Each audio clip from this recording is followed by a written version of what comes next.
Grains were back in the red to start the week, with wheat moving to a new contract low. AgDay's Michelle Rook lets us know if there's any hopeful signs ahead in markets now. A tough down day in the grains on Monday. Bryan Doherty with Total Farm Marketing is back with analysis. Bryan, let's start off with soybeans. New lows for the move, new contract lows, I think, down 25 to 28 cents.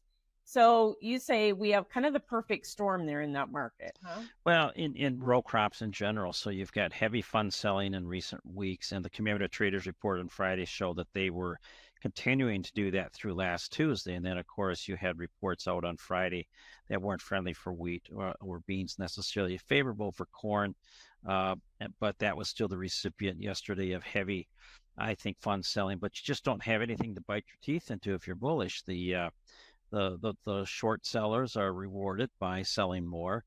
The end user is rewarded by being complacent or buying only as needed. And then ultimately, you got a technical chart that looks lousy as well. So those who are short can find it easy to continue to add. But probably the biggest thing, Michelle, is just what do we have in a weather situation here as we look at the most probably critical 2 to 3 weeks ahead of the growing season.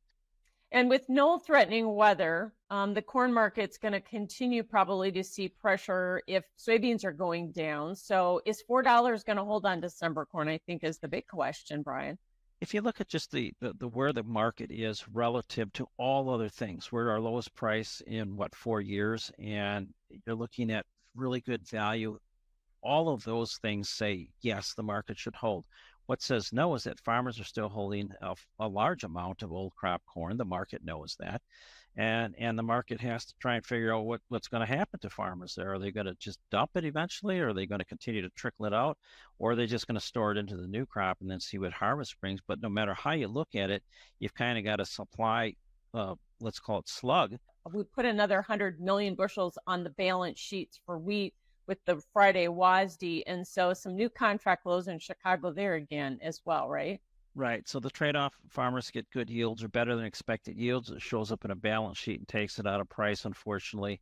And there again, same type of marketplace where you just don't have any urgency. Despite the dollar losing ground the last couple of weeks, there's just no urgency on the side of the end user. Thanks so much, Bryan Doherty with Total Farm Marketing. We'll have more AgDay coming up.